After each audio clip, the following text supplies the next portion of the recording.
نحمده ونصلي على رسوله الكريم اما بعد فاعوذ بالله من الشيطان الرجيم بسم الله الرحمن الرحيم رب اشرح لي صدري ويسر لي امري واحلل عقدة من لساني يفقهوا قولي سورۃ الانفال آیت نمبر 72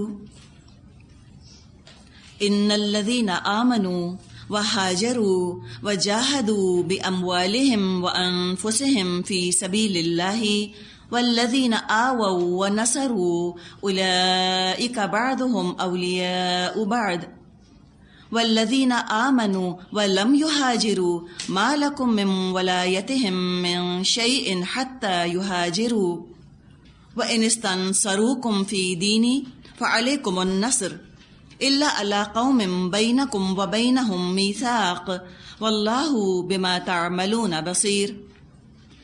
جن لوگوں نے ایمان قبول کیا اور ہجرت کی اور اللہ کی راہ میں اپنی جانیں لڑائیں اور اپنے مال کھپائے، اور جن لوگوں نے ہجرت کرنے والوں کو جگہ دی اور ان کی مدد کی، وہی دراصل ایک دوسرے کے ولی ہیں۔ رہے وہ لوگ جو ایمان تو لے آئے مگر ہجرت کر کے دارالاسلام میں نہ آئے، تو ان سے تمہارا ولایت کا کوئی تعلق نہیں جب تک کہ وہ ہجرت کر کے نہ آ جائیں۔ ہاں، اگر وہ دین کے معاملے میں تم سے مدد مانگیں تو ان کی مدد کرنا تم پر فرض ہے، لیکن کسی ایسی قوم کے خلاف نہیں جس سے تمہارا معاہدہ ہو۔ جو کچھ تم کرتے ہو اللہ اسے دیکھتا ہے۔ واللہ بما تعملون بصیر، اور اللہ ساتھ اس کے جو تم عمل کرتے ہو دیکھنے والا ہے، مسلسل دیکھ رہا ہے۔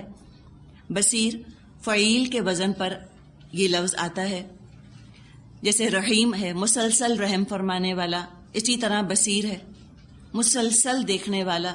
ہر آن، ہر پل، ہر سیکنڈ تم اللہ کی نظر میں ہو۔ خاتمہ سورت کی آیات ہیں۔ حقیقی مومن کی تعریف کی جا رہی ہے۔ اس پس منظر کو بھی ذہن میں رکھیے، ان حالات کو ذہن میں رکھیے جن میں کہ یہ آیات نازل ہوئیں۔ حق اور باطل کی کشمکش شروع ہو چکی تھی، اور شروع ہونے کے بعد اب زور پکڑ چکی تھی۔ حق اور باطل کی کشمکش مکے میں شروع ہوئی، مدینے آ کر اس نے مزید زور پکڑا۔ انتہائی اہم وقت تھا مدینے کا شروع کا دور۔ یہ وہ وقت تھا جب ایک ایک مسلمان اہم تھا، ایک ایک کافر اہم تھا۔ جو مسلمانوں کی تعداد تھی وہ کفار کے مقابلے میں تھوڑی تھی۔ جو یہ صورتحال تھی وہ یوں سمجھیے کہ جب بھی اسلام کو عملی طور پہ نافذ کرنے کی جد و جہد شروع ہوگی، صورتحال یہی ہوگی۔ حق کا نعرہ بلند کرنے والے لوگ کم ہوں گے، حق کی مخالفت کرنے والے لوگ زیادہ ہوں گے۔ اسلام کے اندر تو ڈائنامزم ہے، حرکت ہے، تحریک ہے اسلام کے اندر، عام طور پر بھی ہے، لیکن جب اس طرح سے اس کے نفاذ کا دور ہوتا ہے، اب یہ دین نافذ نہیں ہوا ہوتا، امپلیمنٹ نہیں ہوا ہوتا، اس کی کوشش، اس کی جد و جہد چل رہی ہوتی ہے، ایسی صورتحال میں تو اسلام کا ڈائنامزم اور زیادہ واضح ہو جاتا ہے، اس کا انقلابی مزاج، اس کا تبدیلی لانے کا عزم اور ارادہ۔ ایسے موقع پر ایک ایک مومن انتہائی اہم ہوتا ہے۔ جب تک یہ ڈائنامک سٹیج اسلام کی نہ آئی ہو، جب تک یہ اس کے نفاذ کی کوشش نہ ہو رہی ہو، ایک ڈورمنٹ سٹیج ہو اسلام کا، سٹیٹک سٹیج ہو اسلام کا، یعنی کہ بس کچھ موڈز آف ورشپ ہیں، کچھ ریچولز ہیں جن کو بجا لینا کافی سمجھا جا رہا ہو، ایسے موقعوں پر 1000 مسلمان ہوں، 1 کروڑ ہوں، 1 ارب ہوں، فرق نہیں پڑتا، اپنے اپنے گھروں میں بیٹھ کر ہی تو اللہ اللہ کرنی ہے۔ کتنے بھی ہوں، مسلمانوں کی تعداد سے اسلام کی کمزوری یا اسلام کی مضبوطی پر اثر نہیں پڑتا ایسے موقع پہ۔ کس موقع پہ؟ جب اسلام ڈورمنٹ ہو، جب وہ زندگی کے صرف ایک گوشے میں نافذ ہو، ذاتی زندگیوں تک محدود اور لمیٹڈ ہو، اس کو حکومت کی سطح تک نافذ کرنے کی کوشش جب نہ کی جا رہی ہو، جبکہ بس خالی اپنے انفرادی معاملات اسلام کی روشنی میں طے پا رہے ہوں اور اجتماعی معاملات میں اسلام کے قوانین نافذ کرنے کی کوئی کوشش، کوئی جد و جہد، کوئی شوق، کوئی ارادہ نہ ہو، ایسے موقع پہ چاہے ایک مسلمان ہو یا 1 کروڑ یا 1 ارب مسلمان ہو یا ساری دنیا مسلمان ہو، اس سے اسلام کی طاقت پر کوئی فرق نہیں پڑتا، اسلام کمزور ہی رہتا ہے۔ لیکن چند مسلمانوں کے اندر بھی یہ شعور جاگ جائے کہ اب اسلام کو دین کے طور پہ as a way of life, ادخلوا فی السلم کافتن کا تقاضا پورا کرنے کے لیے اب ہمیں کھڑا ہو جانا ہے، اب ہمیں دین کو انفرادی اجتماعی سطح پر نافذ کرنا ہے، ذاتی زندگی بھی اسلام کے دائرے میں ہو اور ہماری اجتماعی زندگی بھی اسلام کے دائرے میں ہو، معاشرت ہو یا معیشت ہو، معاملات ہوں، عبادات ہوں، سیاست ہو، عدالت ہو، کاروبار ہو، خوشی غم منانے کے طریقے ہوں، ہمیں تو زندگی کا ایک ایک لمحہ اور ہمیں تو اپنے ملک کے ایک ایک چپے، ایک ایک خطے پر اسلام کو نافذ کرنا ہے۔ یہ بڑا اونچا ٹارگٹ ہے۔ جب یہ ہدف بنا لیا جاتا ہے، اب ایک ایک مسلمان بڑا اہم ہو جاتا ہے سڈنلی۔ جیسے آپ نے دیکھا نا، کچھ چیزیں ہوتی ہیں کہ وہ رائٹنگ ہوتی ہے، بہت سے الفاظ لکھے ہوتے ہیں، لیکن بعض دفعہ پہ کچھ چیزوں کو ہائی لائٹ کر دیتے ہیں۔ اب کیا ہوتا ہے، ایک ایک مسلمان اس صورتحال میں یوں سمجھیں جیسے ہائی لائٹ ہو گیا، اب اس کی بڑی اہمیت ہے۔ اب کوئی مسلمان اس صورتحال میں جس کا بھی ہم ذکر کر رہے ہیں، جبکہ ایک انقلابی جد و جہد شروع ہو چکی ہو، اس موقع پہ اگر کوئی مسلمان ڈورمنٹ بیٹھا رہتا ہے، معطل کر کے اپنے آپ کو اپنے گھر تک محدود رکھتا ہے، تو اس کا تو ایمان ہی سمجھیے کہ کوشچن مارک بن کے رہ جاتا ہے کہ حق اور باطل کی ایسی شدید کشمکش چل رہی ہے اور کوئی بس اپنی ذاتی نماز، ذاتی عبادات تک اپنے آپ کو محدود کیے ہوئے ہے۔ یہ کیسے ممکن ہے؟ جب اس طرح کفار سے اور کفار کے نظریات سے کلیش اور مقابلہ شروع ہوتا ہے، اسلام کو ایک ایک مسلمان کی ضرورت ہوتی ہے۔ اب کوئی نیوٹرل نہیں رہ سکتا، کوئی مسلمان خاموش نہیں رہ سکتا، اس کو تو ایکٹیولی آ کر حصہ لینا ضروری ہے، اس کو اپنی آواز اسلام کی آواز کے ساتھ ملانا ضروری ہے۔ اس کی خاموشی اسلام کو کمزور کرے گی اور کفر کو تقویت دے گی، کفر کو اسٹرینتھن کرے گی۔ اس کا ہاتھ پہ ہاتھ رکھ کر گھروں میں بیٹھے رہنا، یا گھروں میں بیٹھنے سے مراد لٹرلی مت لے لیجیے گا، ہاتھ پہ ہاتھ رکھ کر گھروں میں بیٹھے رہنے سے مراد یہ ہے کہ اسلام کو نافذ کرنے کی جد و جہد میں اپنا کوئی حصہ نہ ڈالنا۔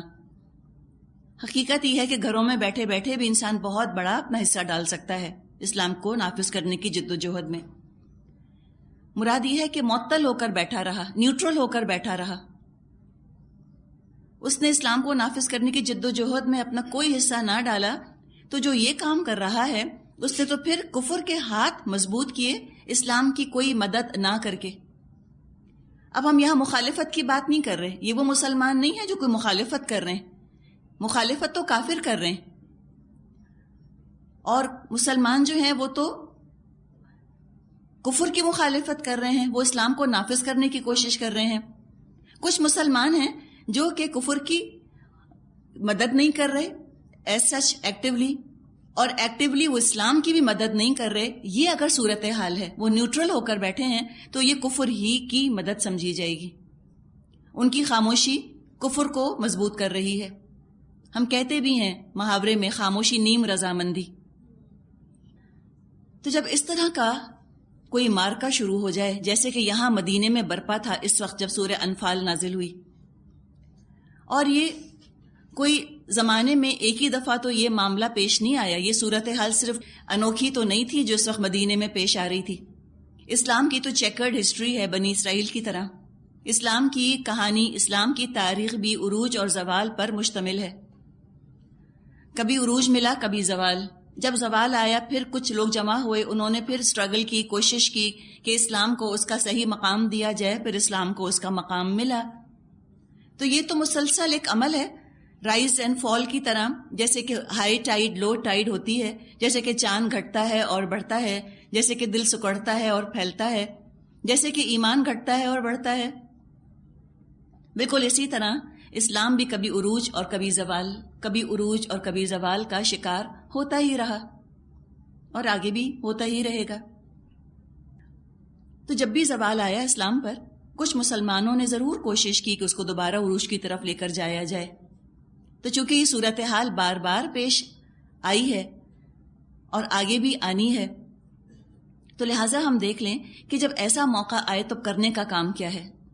میں کیا کروں؟ ہم کیا کریں؟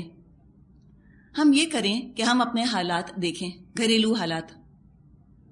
آپ اپنے گھریلو حالات دیکھیں، اور اگر آپ کو یوں لگتا ہے کہ آپ کو ارد گرد سے سپورٹ حاصل ہے، مدد حاصل ہے، آپ کے گھر والے آپ کا ساتھ دے رہے ہیں، آپ کے لیے اس جد و جہد میں حصہ لینا نسبتاً دوسروں کے مقابلے میں آسان ہے، آپ کا گھر آپ کی پناہ گاہ ہے، کم از کم آپ کا گھر یا آپ کا خاندان دارالاسلام ہے، شدید مخالفت آپ کے اپنے گھر میں نہیں ہے، اب آپ انصار کا کردار ادا کریں گی۔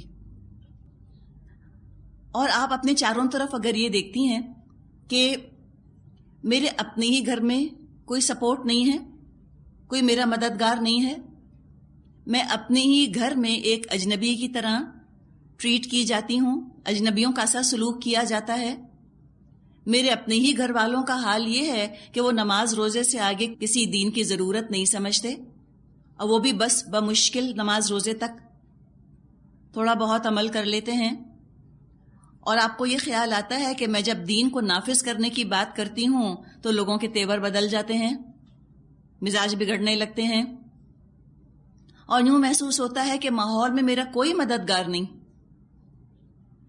تو اب آپ کی حیثیت مہاجر کی سی ہے۔ پتہ یہ چلا کہ جب حق اور باطل کی کشمکش ہو اور اسلام ابھی کمزوری کی حالت میں ہو، اسلام کو اپنا حق ابھی نہ ملا ہو، ایسے موقع پہ مومن یا مہاجر ہوتا ہے یا انصاری۔ اور کسی کو یہ محسوس ہو کہ میں نہ مہاجر ہوں، میں ہجرت نہیں کر رہی، نہ میں انصاری ہوں، میں کسی مہاجر کو پناہ نہیں دے رہی، میں کسی کی مدد نہیں کر رہی، تو ایسے موقع پہ اگر مسلمان نہ مہاجر ہے نہ انصاری ہے تو پھر وہ صرف منافق ہوگا۔ صرف منافق ہوتے ہیں جو اتنے نازک مرحلے پر کچھ نہیں کرتے۔ تصور کیجئے اپنے بچے کا یا اپنے کسی پیارے رشتہ دار کا، بیمار ہے، سسک رہا ہے، ظلم ہو رہا ہے اس کے اوپر، اور ماں بس بیٹھی ہے ہاتھ پہ ہاتھ رکھ کے، کوئی اس کے دل میں درد نہیں اٹھتا، کہتی اچھا نماز کا ٹائم آ گیا، نماز پڑھ کر آئی پھر بیٹھ گئی، بچے پہ ظلم ہوا چلا جا رہا ہے، بچہ سفر کر رہا ہے، بیمار ہے، بھوکا ہے، کھانے کو نہیں اس کے پاس، لوگ حقارت سے آتے جاتے بچے کو دیکھ رہے ہیں، جس کا دل چاہتا ہے وہ ٹھوکر مار کے بچے کو چلا جاتا ہے، ماں کہتی اچھا تسبیح پڑھ لیتی ہوں، بیٹھی ہے۔ کیا کہیں گے آپ ایسی ماں کو؟ بے حس؟ ہم کہیں گے کتنی بے حس ہے، کوئی درد نہیں اس کے دل میں اپنے بچے کا۔ تو یہی اسلام کی حالت ہے۔ آج آپ کا کیا خیال ہے، اسلام عروج پر ہے یا زوال پہ؟ کہنے کی نہ پوچھنے کی ضرورت ہے، وہ تو ایسے ایک تھیوریٹیکل سوال ہے، ٹوٹل زوال کا شکار ہے نا۔ اسی طرح جس کا دل چاہتا ہے وہ اسلام کے اوپر تھوک کے چلا جاتا ہے، جس کا دل چاہتا ہے ٹھوکر مار دیتا ہے، جس کا دل چاہتا ہے وہ ہنستا ہے اسلام کے اوپر، بیمار ہے بیچارہ، بے سہارا ہے، وہ دین جو بڑی شان سے نکلا تھا وطن سے، پردیس میں آج غریب الغرباء ہے۔ یہ آج دیکھ رہے ہیں ہم اسلام کا حال۔ اسلام سے بڑھ کر مجھے بتائیں یتیم اور بے سہارا کون ہے آج ہمارے معاشرے میں؟ اور تمام مسلمان بس دیکھ رہے ہیں، کہتے ہیں ہاں بڑا ہی بیمار ہے، چلو عمرہ کر لیتے ہیں، چلو نماز پڑھ لیتے ہیں، چلو چلو قرآن بس پڑھ کے اور کیا کریں، بس تو کیا کر رہے ہیں ہم ایسی ہی بے حس ماں کی طرح ہو گئے۔ تو مجھے بتائیے ایمان کہاں ہے دل کے اندر؟ ایمان تو محبت ہوتی ہے، محبت کے ساتھ ایمان آتا ہے دل میں۔ اگر واقعی ایمان ہوتا تو دل پر چھریاں چل جائیں اسلام کا یہ حال دیکھ کر۔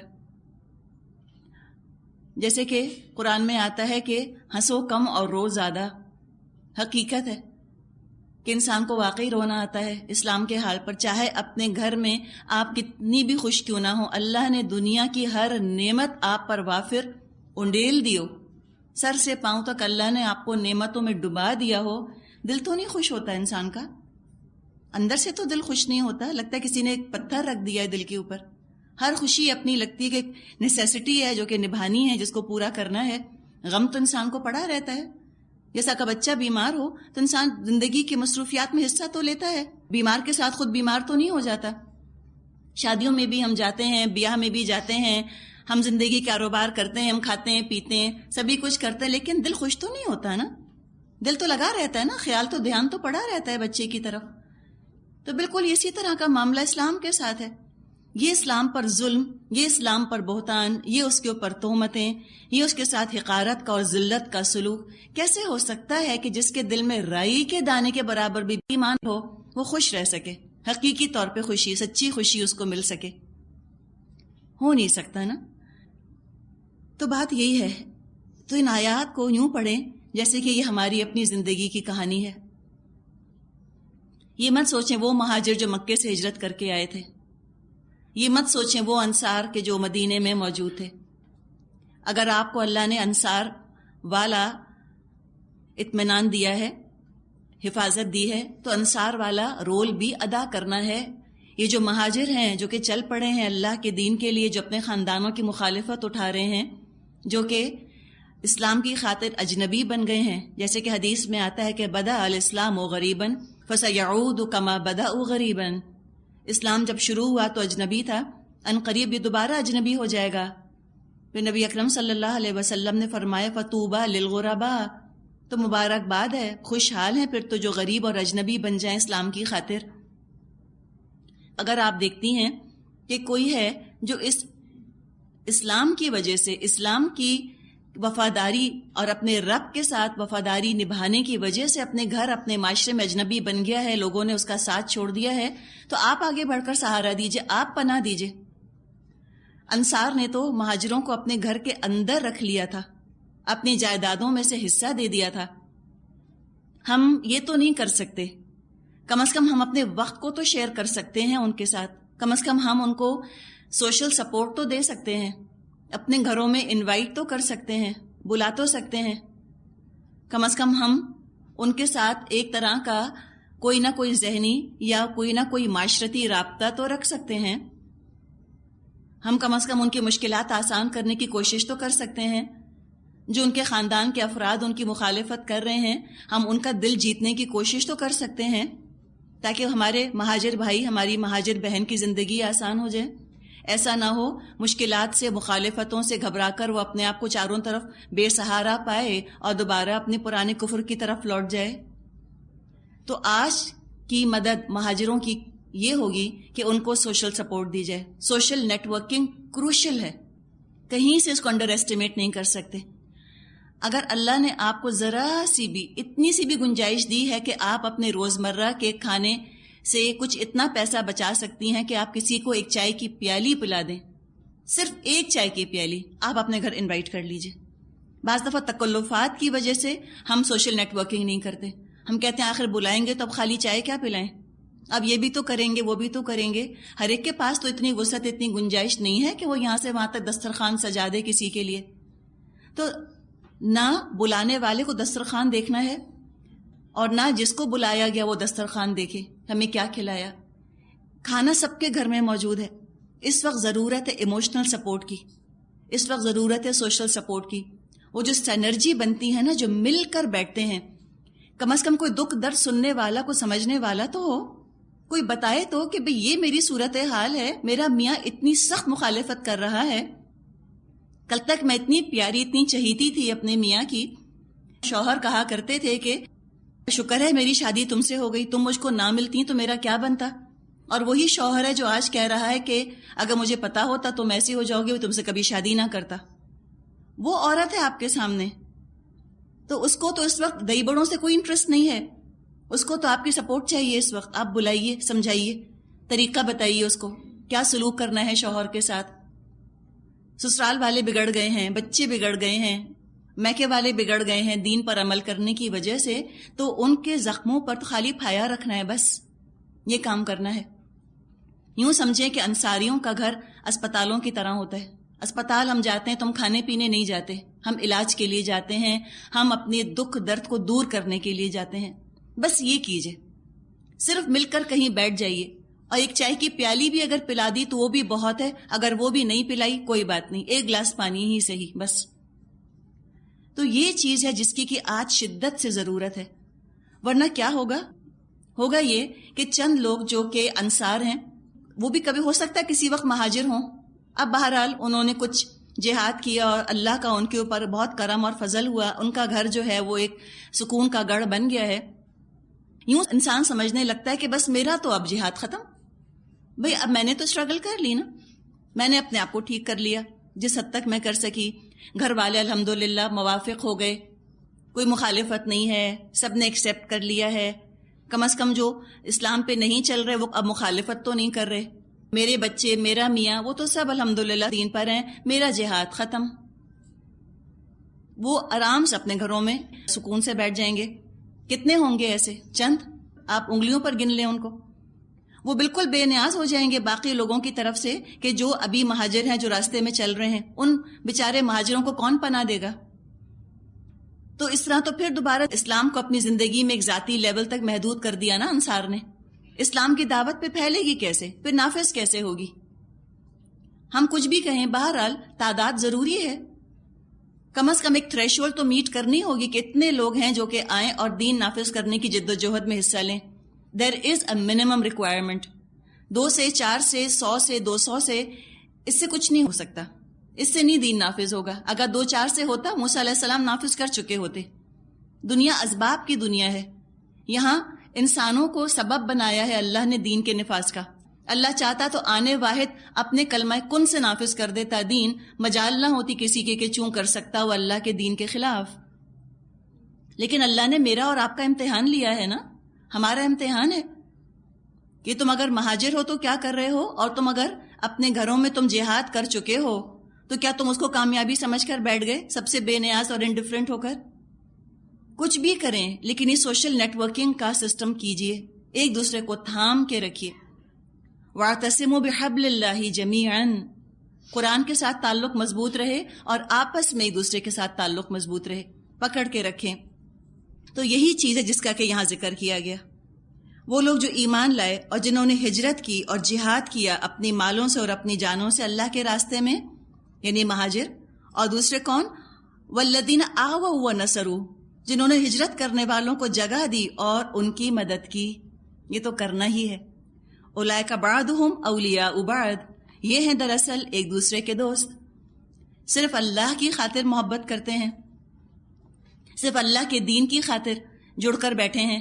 کوئی ان کے بچے ایک اسکول میں نہیں پڑھتے، ان کے میاؤں کی پوسٹس میں زمین آسمان کا فرق ہے، ان کا سوشل سٹیٹس کوئی میچ نہیں ہوتا، لیکن انہوں نے ہر رکاوٹ کو، انہوں نے طبقاتی تقسیم کو پار کر لیا ہے امت بنانے کے لیے. امت یوں ہی تو بنے گی. ابو بکر اور عثمان رضی اللہ عنہما اتنے دولت والے تھے، اتنے پیسے والے اور عزت والے تھے مکہ میں. ان کے پلے کے جو لوگ تھے مکے میں وہ ابو جہل، ابو لہب جیسے تھے، عتبہ بن ربیعہ جیسے لوگ تھے، پیسے والے سردار. لیکن جب امت بنانے کا وقت آیا، جب ایمان دلوں میں آیا، تو پیسے کی اور سٹیٹس کی کوئی وقت نہ بچی نظر کے اندر. چھوڑ دیا ابو جہل کو اور ابو لہب کو اور عتبہ بن ربیعہ کو، اس لیے کہ وہ ایمان کی دولت سے محروم تھے. ایمان والے جو ہیں وہ لوگوں کی جیبوں پہ نظر نہیں رکھتے، ان کی گاڑیوں پر، گھروں پہ نہیں نظر رکھتے، نہ ان کی میزوں پہ نظر رکھتے ہیں. وہ تو ان کے دل کو دیکھتے ہیں، ایمان کتنا ہے، عمل دیکھتے ہیں، کیا عمل کر رہے ہیں، ان کے ہدف، ان کے ٹارگٹس، ان کی ایسپریشنز دیکھتے ہیں کیا تمنائیں ہیں، کیا خواہشات ہیں ان کی، کیا کرنا چاہتے ہیں، یہ دیکھتے ہیں۔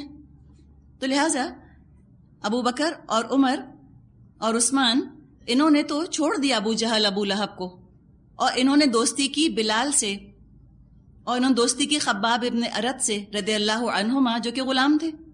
سارے بیریئرز توڑے نا، اوپر سے نیچے تک سارے سوشل بیریئرز کراس کر لیے۔ تو یہ تو کرنا ہوگا تاکہ امت بنے، صرف ایمان کے رشتے میں ایک دوسرے کے ساتھ جڑ جائیں، چاہے کوئی بھی اور رشتہ کیوں نہ ہو۔ اور یہ اسی وقت ممکن ہوگا جب اللہ کی محبت، اللہ کی عظمت ہوگی۔ والذین آمنوا اشد حبا للہ، ایمان والے تو شدید تر ہوتے ہیں اللہ کی محبت میں۔ وہ اس طرح اللہ کے کلمے کے ساتھ اللہ کی بات کو اس طرح پیروں تلے روندا جاتا جب دیکھتے ہیں تو وہ تو خوش رہ نہیں سکتے۔ تو یہ تو ذاتی خوشی بن جاتی ہے، ذاتی خوشی کا دار و مدار اس بات پہ ہو جاتا ہے کہ اللہ کا دین اپنے مقام پر پہنچ جائے، اللہ کے دین کو اس کا حق مل جائے کسی طرح سے۔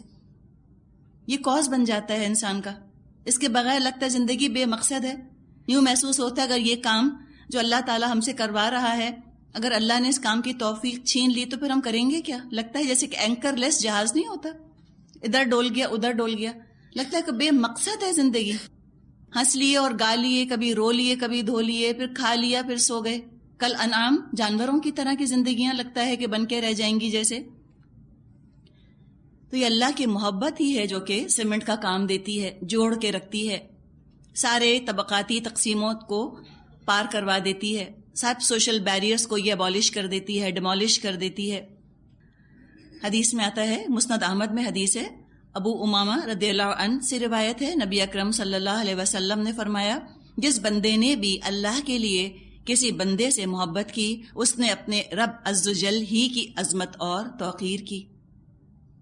اللہ کے لیے محبت کی کسی انسان سے، اللہ اس کو اپنی طرف منسوب فرماتا ہے کہ تم نے میرے لیے محبت کی، میں تم کو اس کا اجر دوں گا۔ یہ حدیث ہے، معاذ بن جبل رضی اللہ عنہ سے فرماتے ہیں، میں نے نبی اکرم صلی اللہ علیہ وسلم کو فرماتے ہوئے سنا ہے کہ اللہ تعالیٰ فرماتا ہے، وجبت محبتی للمتحابین فی والمتجالسین فی والمتزاورین فی ومتبادلین فی، کہ اللہ تعالیٰ کا ارشاد ہے، میری محبت واجب ہے ان لوگوں کے لیے جو باہم میری وجہ سے محبت کریں، میری وجہ سے، فیہ یہ کتنا اہم ہے، اور میری وجہ اور میرے تعلق سے کہیں جڑ کر بیٹھیں، اور میری وجہ سے باہم ملاقات کریں، اور میری وجہ سے ایک دوسرے پہ خرچ کریں۔ کچھ نہیں چاہیے، کوئی دنیاوی غرض اٹکی ہوئی نہیں ہے، صرف اللہ کے لیے جڑ کر بیٹھے ہیں۔ ایک اور حدیث میں آتا ہے، عمر رضی اللہ عنہ سے روایت ہے، نبی اکرم صلی اللہ علیہ وسلم نے فرمایا، اللہ کے بندوں میں کچھ ایسے خوش نصیب بھی ہیں جو نبی یا شہید تو نہیں ہیں، لیکن قیامت کے دن بہت سے انبیاء اور شہداء ان کے خاص مقام قرب کی وجہ سے ان پر رشک کریں گے۔ صحابہ نے عرض کیا، یا رسول اللہ ہمیں بتا دیجئے وہ کون بندے ہیں؟ آپ صلی اللہ علیہ وسلم نے فرمایا، وہ لوگ وہ ہیں جنہوں نے بغیر کسی رشتے اور قرابت کے اور بغیر کسی مالی لین دین کے اللہ کی وجہ سے باہم محبت کی، بس قسم ہے اللہ کی ان کے چہرے قیامت کے دن نورانی ہوں گے، بلکہ سراسر نور ہوں گے، اور وہ نور کے ممبروں پر ہوں گے، اور عام انسانوں کو جس وقت خوف و ہراس ہوگا اس وقت وہ بے خوف اور مطمئن ہوں گے، جس وقت عام انسان مبتلا غم ہوں گے وہ اس وقت بے غم ہوں گے۔ اس موقع پر آپ نے یہ آیت پڑھی، الا ان اولیاء اللہ لا خوف علیہم ولا ہم یحزنون، آگاہ ہو جاؤ جو اللہ کے دوست ہوتے ہیں نہ ان پر خوف ہوتا ہے اور نہ ہی وہ غمگین ہوں گے۔ ابو داؤد میں یہ حدیث آتی ہے۔ ایک اور صحیح مسلم میں حدیث ہے ابی ہریرہ سے کہ نبی اکرم صلی اللہ علیہ وسلم نے فرمایا کہ اللہ تعالیٰ فرمائے گا قیامت کے دن کہ این المتحابون بجلالی، کہاں ہیں وہ جو میری عظمت اور میرے جلال کی وجہ سے آپس میں الفت اور محبت رکھتے تھے؟ دعا کریں کہ آپ کہیں اللہ میں ہوں، دعا تو کر سکتے ہیں نا، تمنا تو کر سکتے ہیں کہ جب یہ پوچھا جائے میدان حشر میں کہ این المتحابون بجلالی، کہاں ہیں وہ جو آپس میں محبت کرتے تھے میرے جلال کی وجہ سے، تو دعا کریں کہ اللہ میں کم از کم اپنی آواز بلند کر سکوں کہ اللہ میں ہوں، میں نے کیا تھا.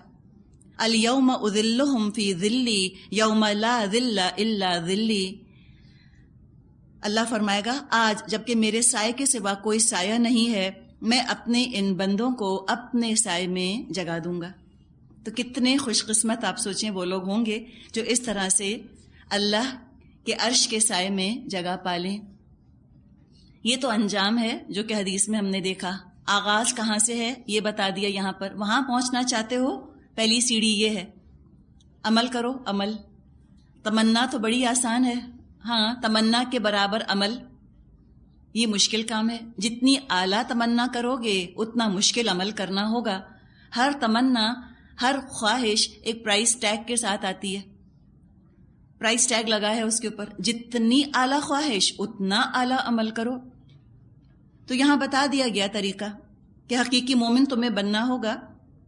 اب یہ جو خاتمہ سورت کی ہم آیات پڑھ رہے ہیں ان کو آپ سورہ انفال کی شروع کی آیات سے جوڑ لیجئے، آیت 2، 3، 4. آخرت میں جو ایمان نفع دے گا اور بالآخر اتنے اعلیٰ درجوں تک جس طرح کا عمل پہنچائے گا اس کا ذکر ہے. اصلی ایمان کی، حقیقی ایمان کی جو نشانیاں ہیں وہ یہاں پر عمل کی صورت میں بتا دی گئی. عمل نظر آتا ہے، ایمان تو نظر نہیں آتا. ایمان دل میں دبا ہوتا ہے، ڈورمنٹ ہوتا ہے. اللہ تعالیٰ نے پائلٹ فلیم ہر انسان میں رکھ کر بھیجا ہے. الست بربکم قالوا بلا، سب نے یہ کہا تھا، سب نے اللہ سے عہد لیا تھا کہ اللہ تو ہمارا رب ہے. تو یہ اللہ کی محبت کا ٹمٹماتا چراغ تو ہر انسان لے کر آتا ہے. یہی ایمان ہے.